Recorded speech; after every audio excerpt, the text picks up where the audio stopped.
sometimes when we're really lucky, we get to look back and say, oh, there was a pattern here and I was part of it, and I was led in some way to some kind of wholeness that I didn't know was there. But look at that.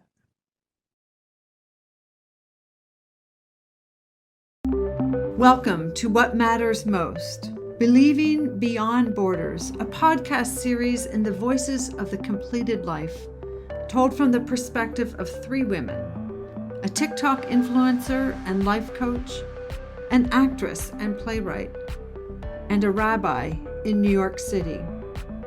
In each episode, we will hear the story of a woman who crossed over borders, state and national borders, emotional, intellectual, and spiritual borders, to be with someone they loved and to arrive at a new understanding of what matters most.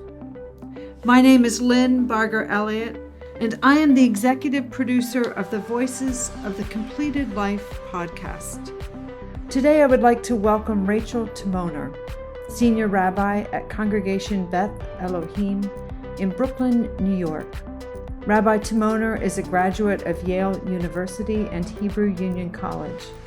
In 2022, she was featured in the Emmy-nominated film Last Flight Home, which was written, directed by her sister Ondi Timoner, and premiered at Sundance Film Festival. The film documents their father's request for medical aid in dying in California and his family's efforts to support his decision. It can currently be viewed on Paramount Plus.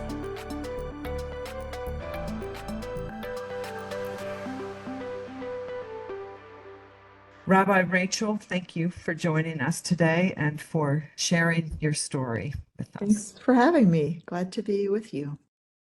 I wanted to begin by inviting us to think about borders, those political, geographic, and sometimes human-made constructs that create dividing lines between groups of people, communities, families, and even divisions within our own selves.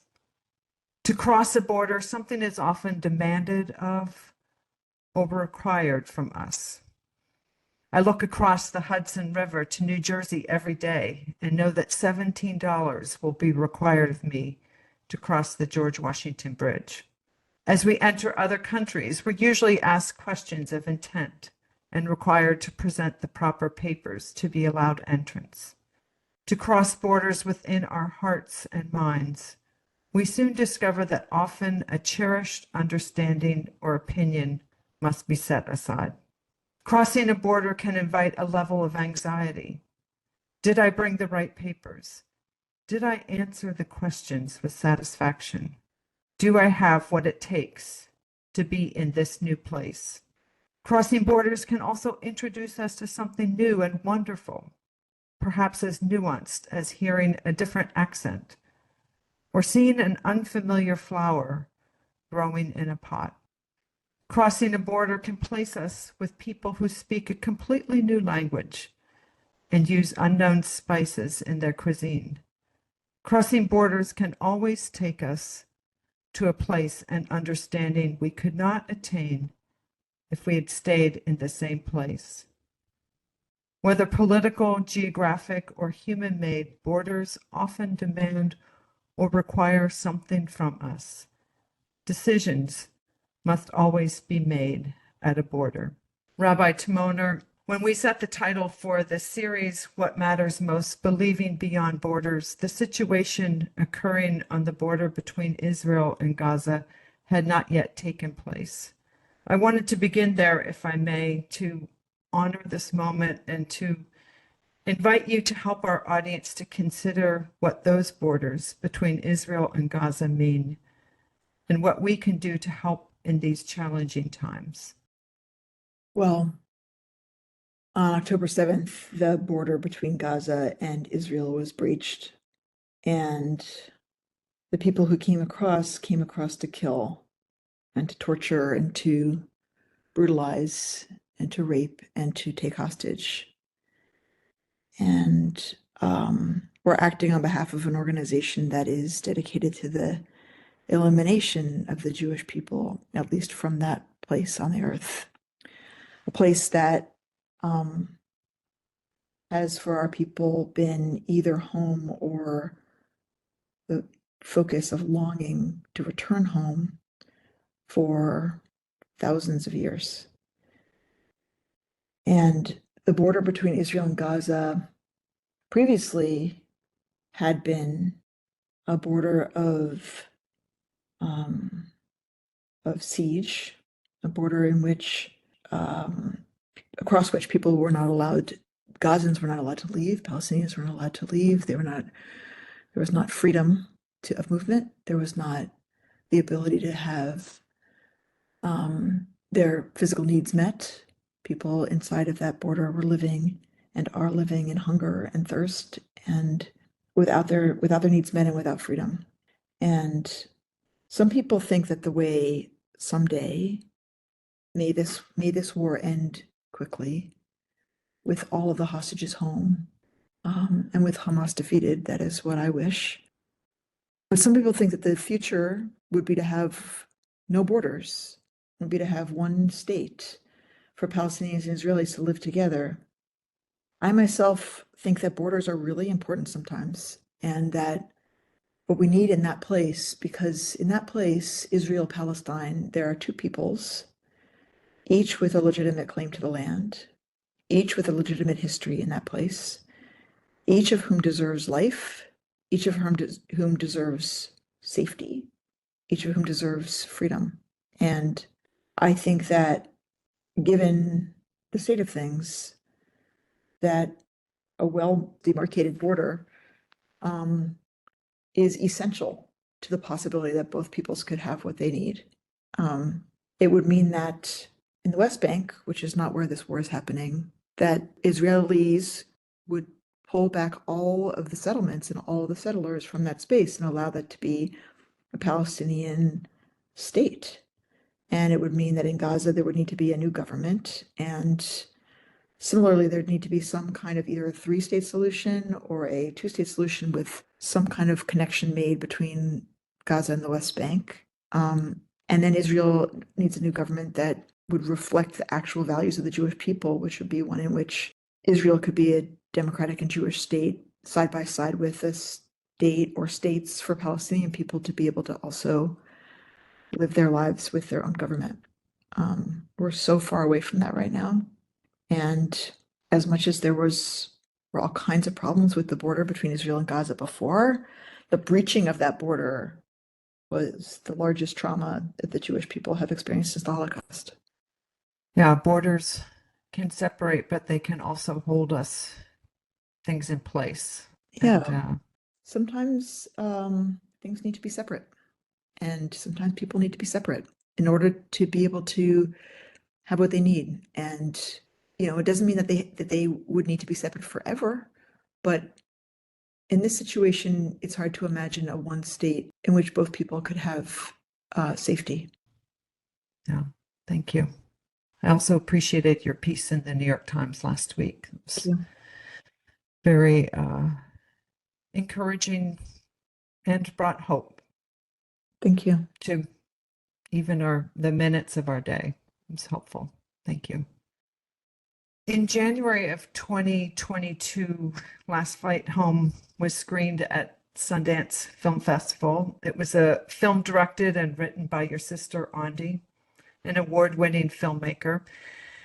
And it tells the story of your father, Eli, and his desire to use medical aid in dying in California. For those who've not seen the film, can you tell us a bit about his story? Yeah.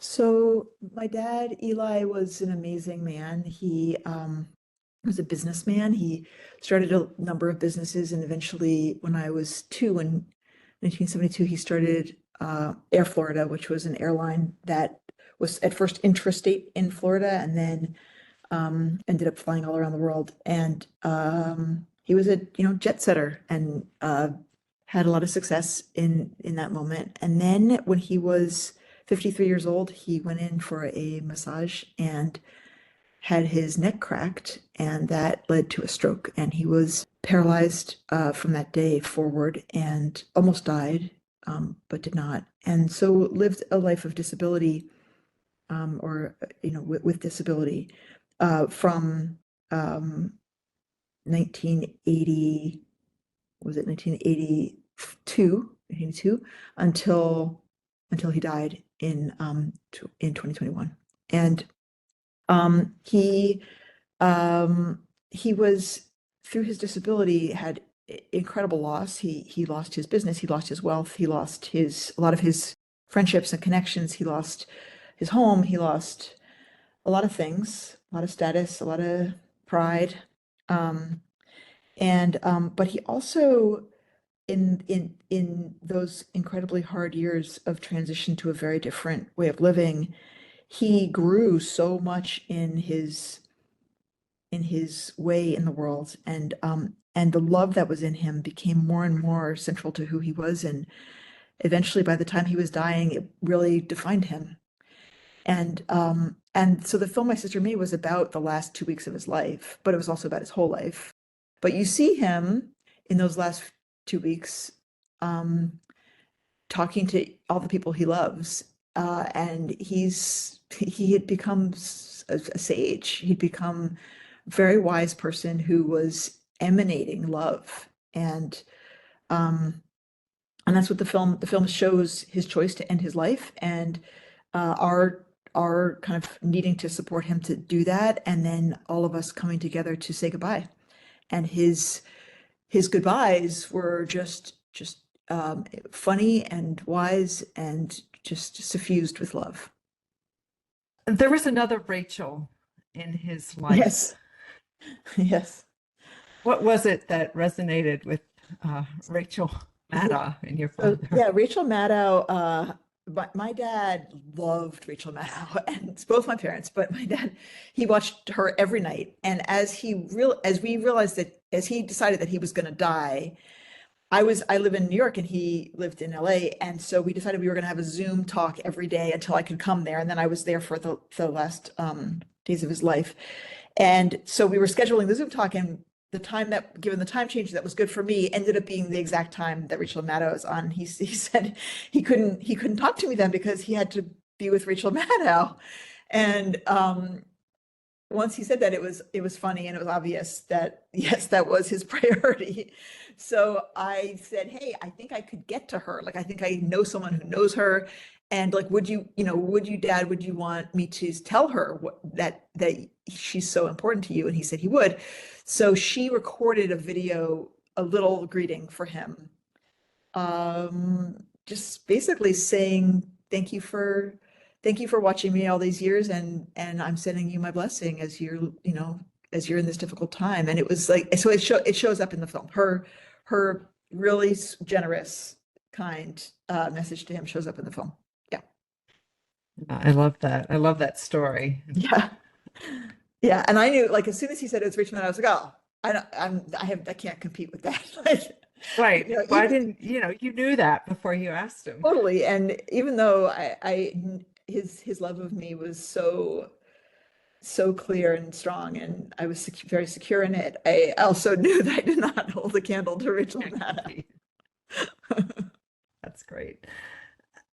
As you received that phone call, and the way you describe it in the film is that he had called several times to you and your brother and sister and heard him request your help.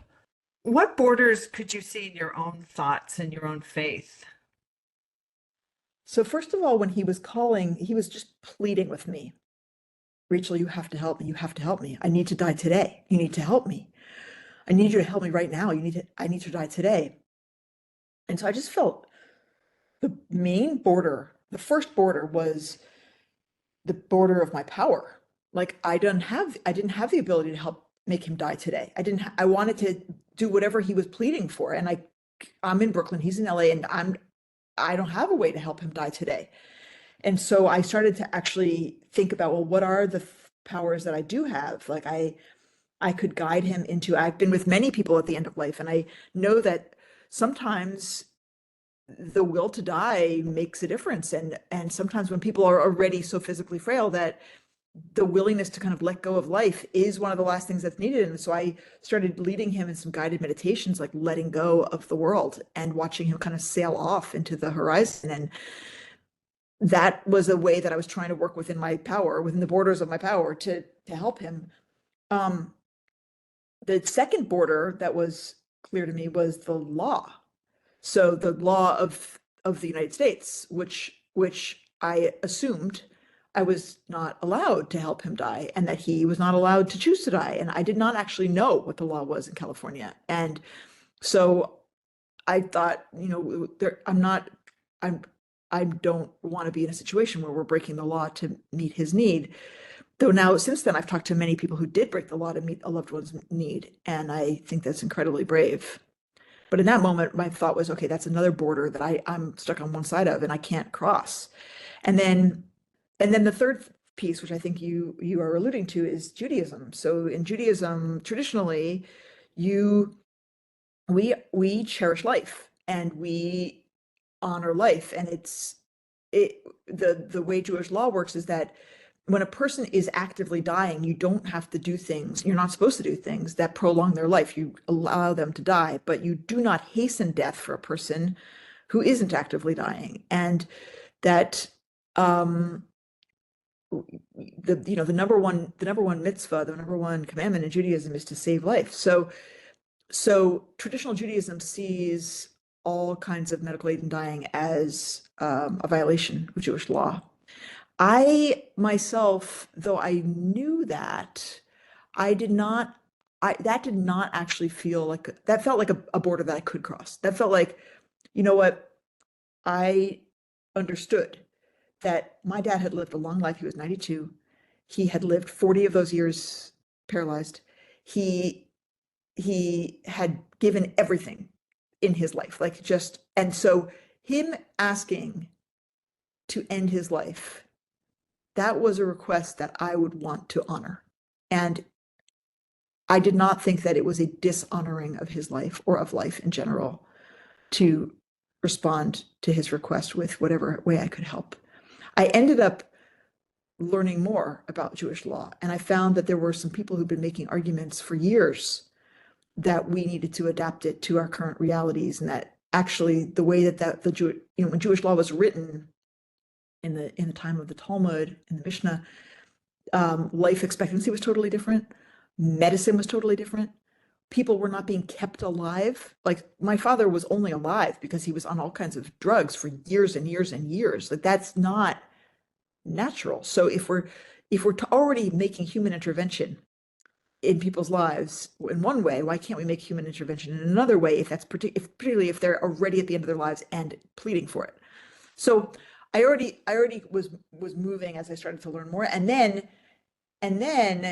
in the year after he died, in the subsequent to his death, the Reform Movement of Judaism, I'm a Reform rabbi, came out with a very, very thoughtful response saying that they ruled that the law should change and that we should support medical aid in dying for people in certain circumstances when they're at the end of life, when they're in sound mind, when they are expressing a need to leave the world, a total pain, which could be psychological pain, emotional pain, physical pain, any that calls them to leave the world, that it is actually consistent with Jewish values and to support that.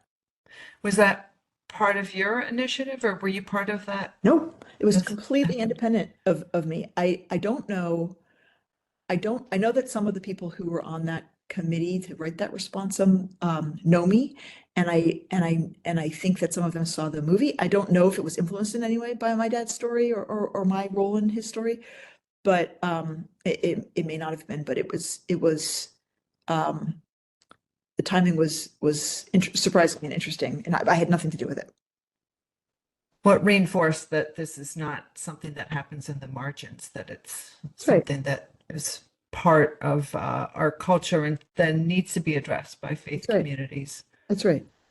Because what I have learned and what I knew already as a rabbi is that many, many people at the end of their lives desperately wish to die, are suffering horribly, mind, body, spirit, suffering horribly, and desperately wish to die and cannot die. And their suffering is prolonged because we don't allow them agency in that moment. And yet we do allow them, and other people to make all kinds of choices for years and years and years to prolong their life, and including really, really toxic treatments and really painful interventions and surgeries and all kinds of things, cutting their body and drugging their body and all kinds of things which may save their life or may not save their life or may prolong their life by a few years. And we don't question that at all. There's nobody saying, is that ethical?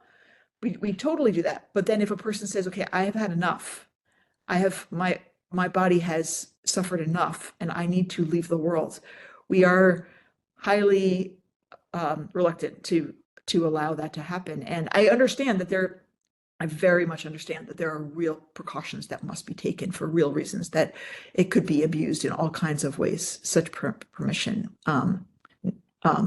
but or could be used to harm people. But I think that this is a topic that I'm really grateful that we're starting to talk about, because it is humane to allow people in certain circumstances to end their lives. Shortly after you became a rabbi, you said, I think it was in the film, that your dad wanted you to do his funeral. Yeah. And he invited you into that space those last 15 days Yeah. to be his rabbi. Yeah. What was that like for you? Yeah, talk about borders. When he asked me after my ordination as a rabbi to do his funeral, I said, first of all, Dad, I hope it's a really long time from now. And secondly, no, no, we are going to find you a rabbi who's going to take care of us all and you, and I'm going to be your daughter. And he was utterly unconvinced. I mean, he just, in that same conversation, said, no, you're going to be my rabbi. And I said, well, we'll talk more about it. And then we did a couple more times. And I again said, no, you should have a rabbi who's not your daughter, and I should just be your daughter. And he said, no, you should be my rabbi. And so I'd stopped arguing about it after a couple times. And I ended up thinking, okay, well, there's no way I'm going to not grant his wish. And so when time came, I knew for sure this is what's happening. And it definitely was hard to do both things, but I also felt in the end that being able to fulfill this wish for him, being able to be his rabbi as he knew he wanted and as he requested for years and years, was the most full way that I could show him my love at the end of his life. Like, basically, the best way for me to show him my love as his daughter was to fulfill his request that I be his rabbi. Yeah, I'm glad you came to that realization, because it's very powerful in the film, and you were uniquely qualified to do that, but to play that role, and it was so important.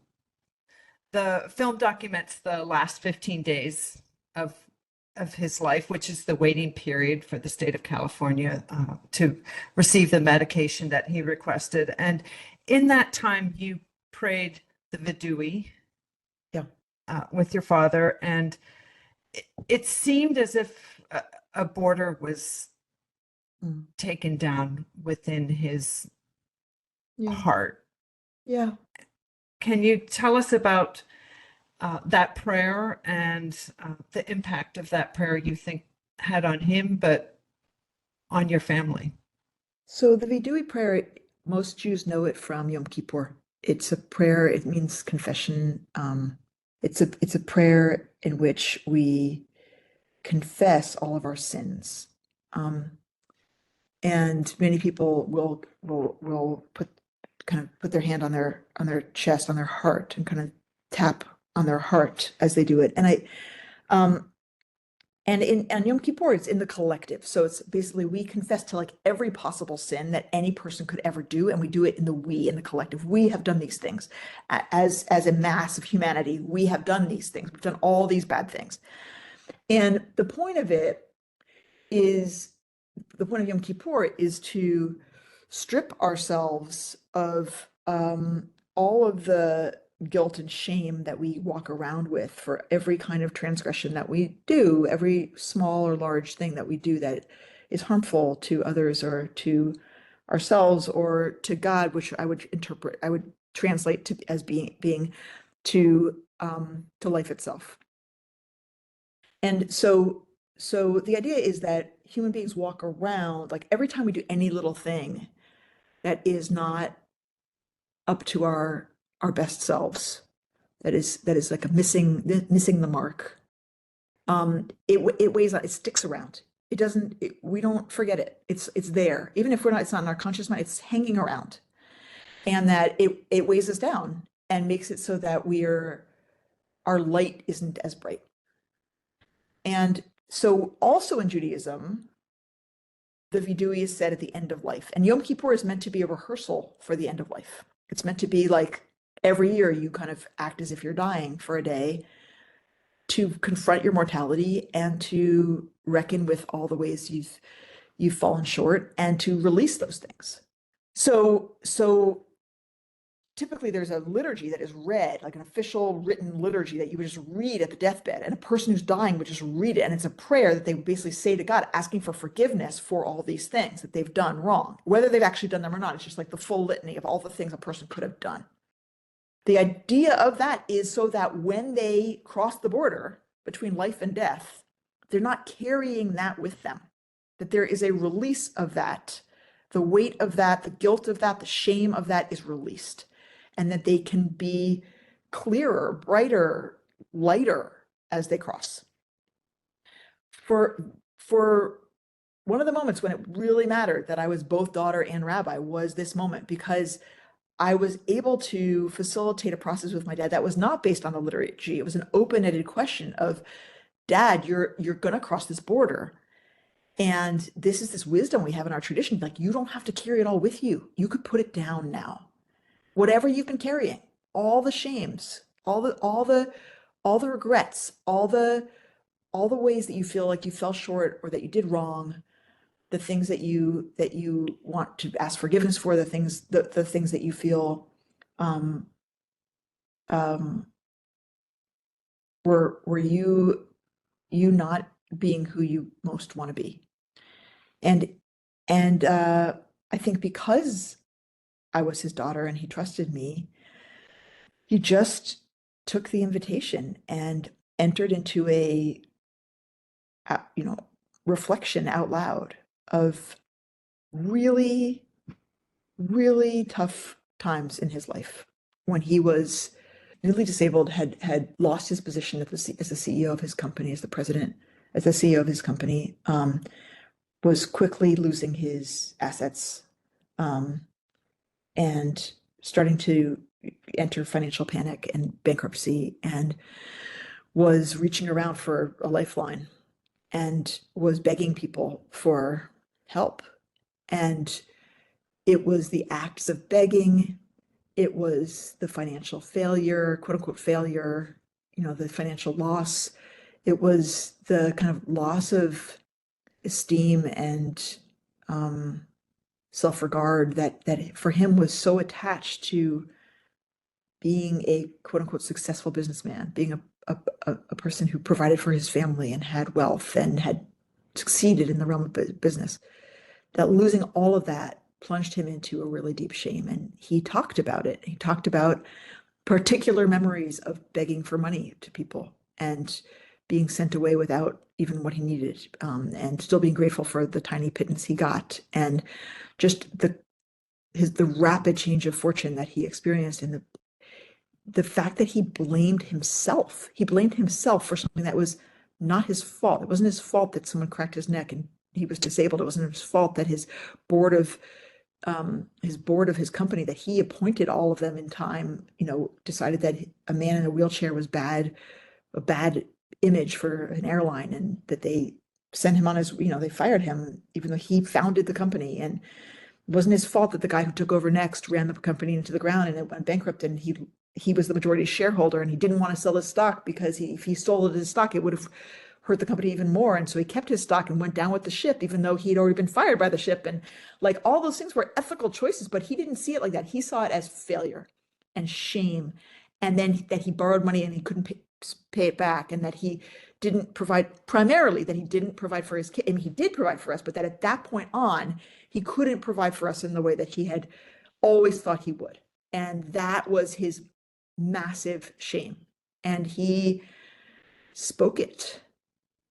He spoke it. And in terms of borders, I think those things had been in a closed off space. Those things had been inside of a border, inside of him. He had not spoken of them. We knew, we could look and see that we knew some of it, that his self-esteem had plummeted and that he felt small. We knew that, especially in those early years when he just fell so far. But he had never spoken about shame, and he'd never spoken about those bitter memories. And he'd never spoken really about feeling like a failure in his life because he didn't have money, which none of us felt. And that revelation, that speaking into that shame enabled him, once it was said out loud, it enabled us to reflect back to him the ways in which for us it was crazy. It was so obvious that he had succeeded wildly, and like that his life had become about love, and it didn't. We preferred the father who was all loving and would trade that any time for a father who had a lot of money. We would prefer him to be able-bodied. We prefer him to never have had an accident. We prefer him to be able to pursue all his goals and live all his dreams and all those things. But none of us were sitting around thinking, oh, dad failed us and he should be ashamed. We were thinking a terrible thing happened to our father, and he handled it with such grace and integrity and courage and kept on keeping on and turned all of that into love. Yeah, I was so incredibly grateful for your presence in that living room. And it just struck me that had you not been the rabbi daughter and given him that moment, he would have died with a very different story of himself. And that was a pivotal point in the film and in your lives. It happened in real life too, not just in the film, where I sensed that he could believe you, the story that you were reflecting back to him. Yes. Yes. And I think because it hadn't been spoken before in that way, we'd say things to him, like all these years, we'd say things like, oh, Dad, we love you so much, and we're so proud of you, and you're amazing. And he couldn't hear us because his shame was so great. He couldn't hear us. And then when he said all the things and we received them, and we all like reflected back to him, like, what? That's not the true story. Wait, let us tell you the true story. This is the story we see. He believed us. He could hear it. And his whole affect changed. And as much as you could see it in the film, it was even more in real, like in person. Like it was, he was lighter. He was brighter. He was unburdened. And he could start to love himself. He could start to take in our love. And it was amazing. It was amazing. I was so grateful for that. Yeah. And as you watch the film, you see the tree of life behind his bed. Yeah. Yeah. But for me, the parallel of this tree of life, and then he called you just a bunch of saps, all the yeah. descendants. But there was yeah. a richness about the life that he had passed on, that it felt all of a sudden it was alive in the room, because I love that. we're able to reflect it back to him and he was able to receive it. And I just thought that was a powerful image behind his bed of life. Yeah. I love that you coming picked to up. life. Yeah, I love that you picked up on that. I mean, I could see that my sister did that on purpose in terms of the way that she shot it and like, wanted and me telling the story about the tree. So, I had told I was being all serious and telling him the story about in the Talmud, there's a story about a tree and a traveler, and the tree gives the traveler the shade and the fruit and a place to rest and a strong trunk to lean against. And the traveler wants to give the tree something back, and the traveler says, "What can I possibly give you? I don't have.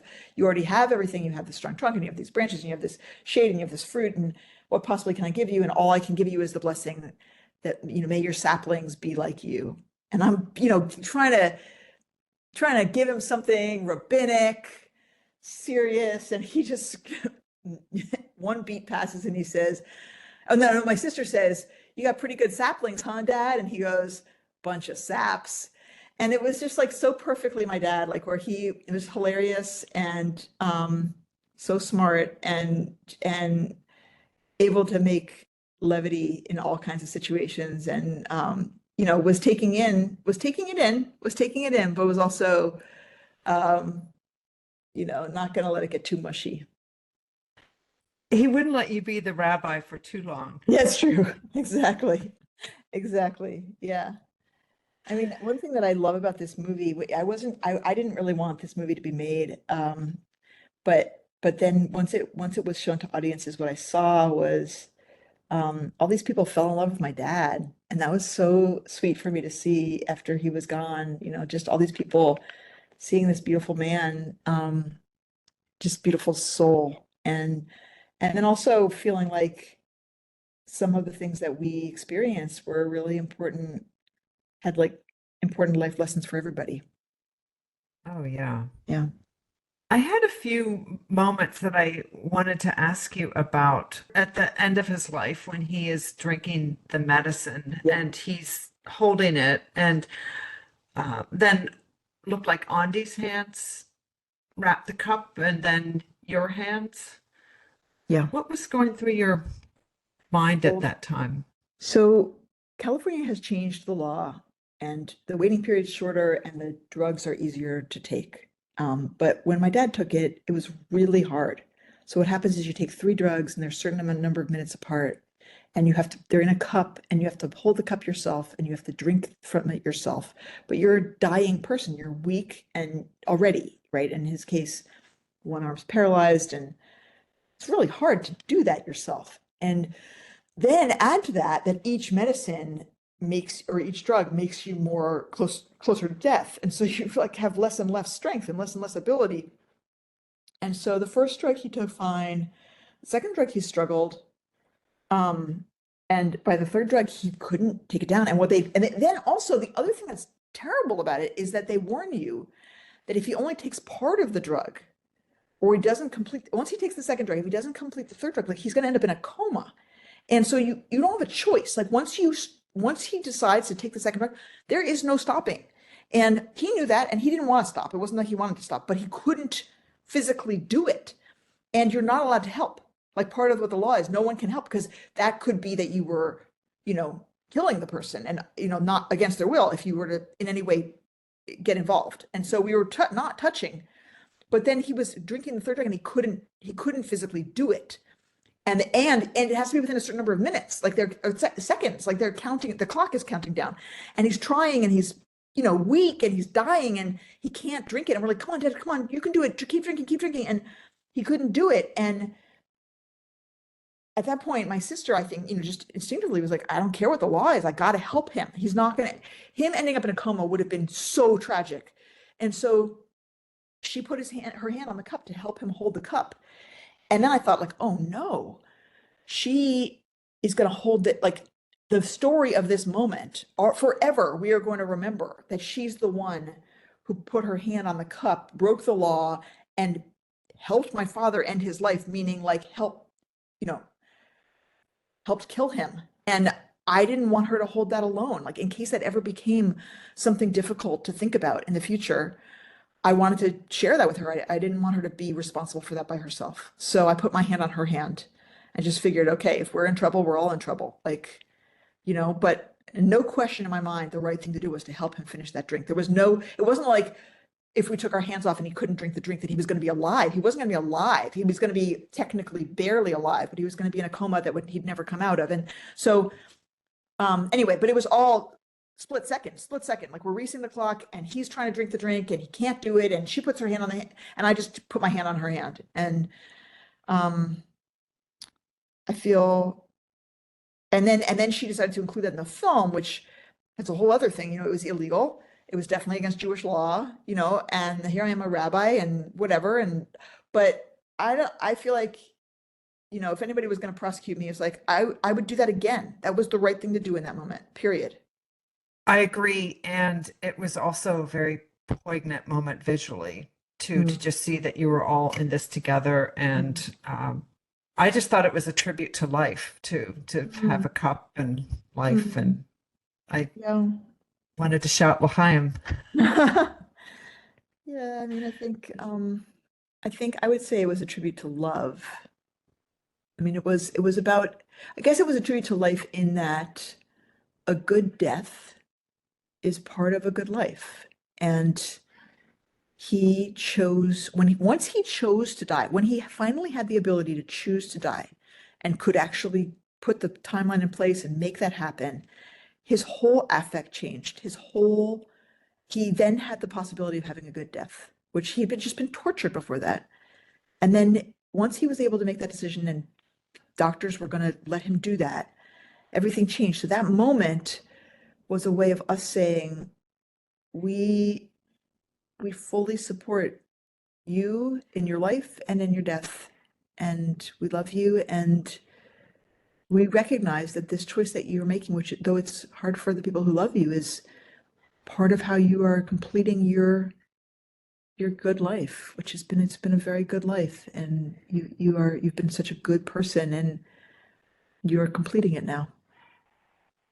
On the day Last Flight Home was screened at Sundance, you published a letter in Forward, an independent Jewish publication, and you wrote, "I am a rabbi. I know well Judaism's ban on euthanasia, but when I understood that my father would take his own life, I knew without a doubt that I would be by his side."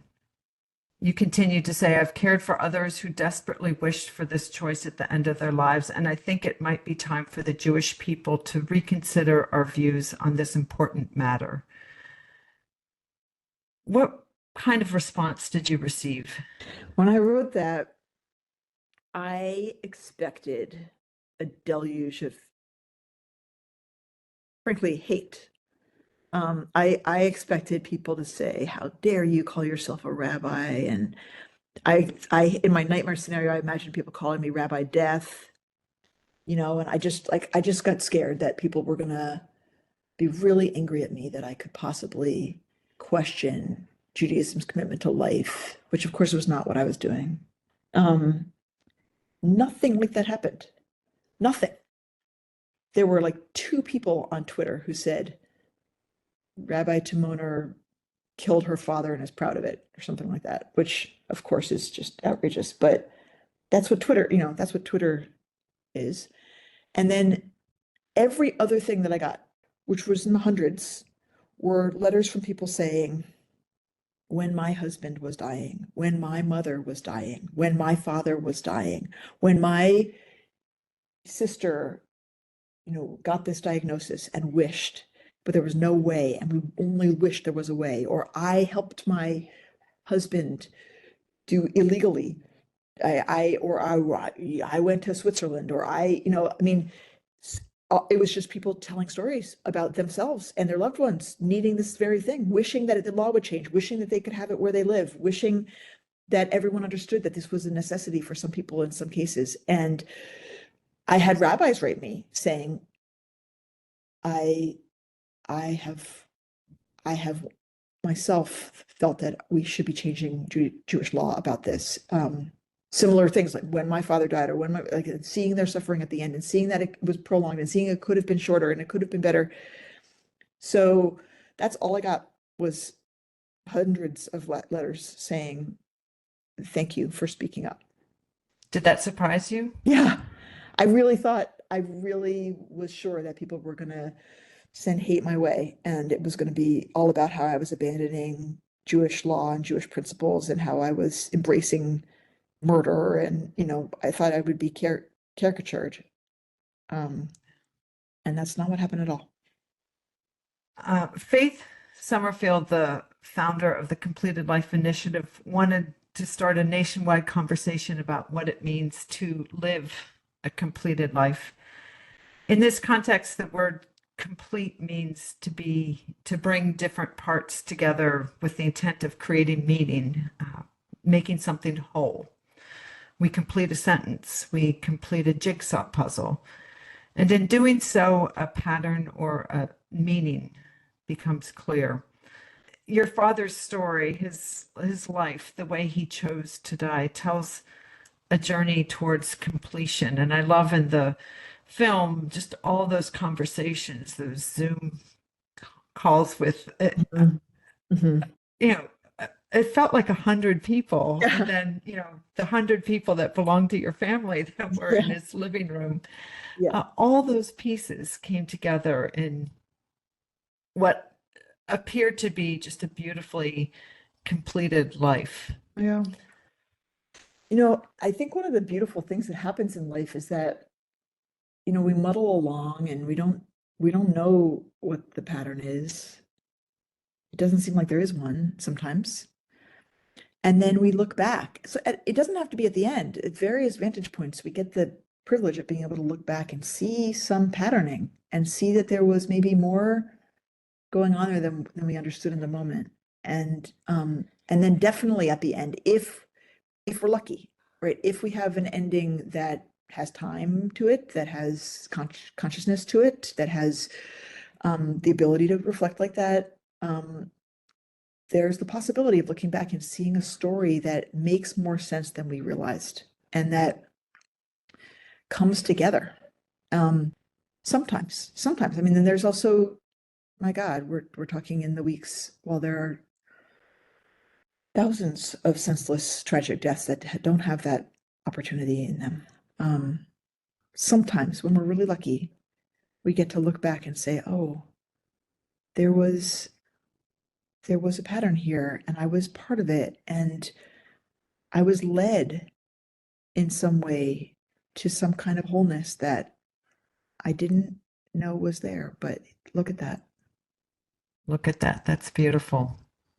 Thank you for sharing your story and Welcome. the story of Eli. You're welcome. You're welcome. Thanks for wanting to talk about him.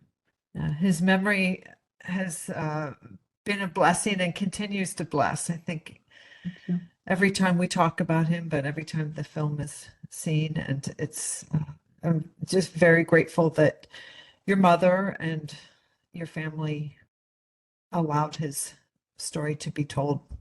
Thank you so much. Thank you for this conversation, and thank you for watching his story and bringing it to more people. Thank you for joining us for the final episode of What Matters Most, Believing Beyond Borders. To hear the other episodes with Allie Tate Cutler, model, coach, and social media influencer, and Beatrice Pisano, the Colombian-Canadian actress and playwright, as well as other episodes from Voices of the Completed Life, please visit our website, completedlife.org. If you would like to share your story of a completed life on this podcast, whether for yourself or a loved one, please reach out to us and email us at info@completedlife.org. Medical aid in dying is an end-of-life option that was legalized in California in 2016. Currently in the United States, it is legal in 10 states, plus the District of Columbia, and is only available to those who have received a terminal diagnosis with 6 months or less to live. On behalf of the Completed Life Initiative, thank you for listening.